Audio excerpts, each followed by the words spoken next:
ایک انہوں نے پوچھا کہ فنا فی اللہ اور فنا فی الرسول سے کیا مراد ہے؟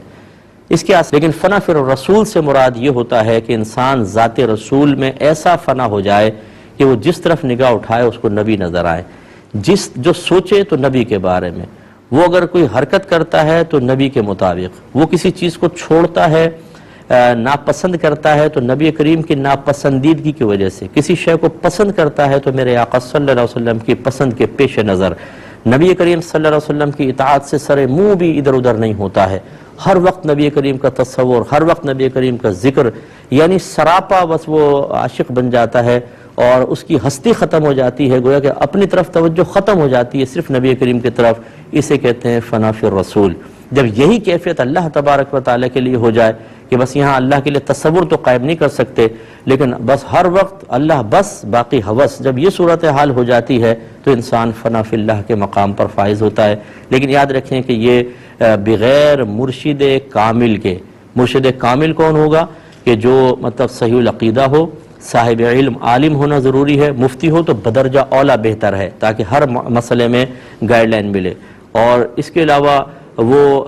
مطلب ظاہر اس کا بالکل شرع کے موافق ہونا چاہیے، اعلانیہ طور پہ کوئی بھی گناہ نہ کرے، اور اس کا شجرہ نبی کریم صلی اللہ علیہ وسلم سے متصل ہونا چاہیے، اور پھر وہ مطلب دنیا سے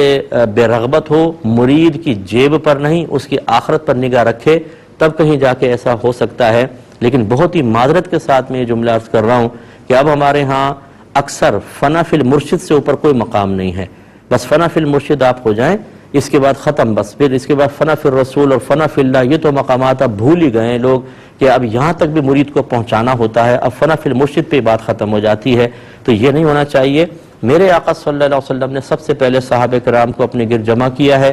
وہ فنا فی الرسول کے مرتبے پر فائز ہوئے، اور پھر میرے آقا صلی اللہ علیہ وسلم نے تمام صحابہ کا تعلق اللہ تعالیٰ سے ایسا قائم کر دیا کہ وہ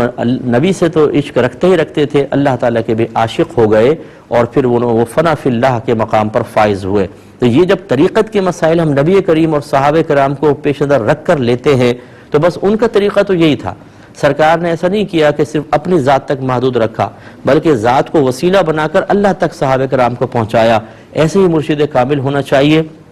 تو پھر یہ مقامات حاصل ہوتے ہیں۔ ویسے اپنے ذاتی محنت سے اکثر نہیں ہو سکتے کیونکہ انسان بیچ میں بہت ساری رکاوٹیں آتی ہیں اور ان کو وہ جانتا نہیں، مثلا رزق حرام ہے، جو اس نے حقوق ادا کرنے اس کے بارے میں پتہ نہیں ہوتا، اسی طریقے سے وہ بہت سارے گناہ کر رہا ہوتا ہے اور اس کو پتہ ہی نہیں ہوتا کہ میں گناہ کر رہا ہوں کم علمی کی وجہ سے، اور وہ سمجھتا ہے کہ میں شاید درجے بلند ہو رہے ہیں، لیکن ان چیزوں کے رکاوٹ کی وجہ سے وہ کبھی اللہ کی بارگاہ میں مقبول نہیں ہو سکتا اور صحیح مقام و مرتبہ کبھی نہیں پا سکتا۔ اس لیے بہت ضروری ہے کہ مرشد کامل ہونا چاہیے۔ ایک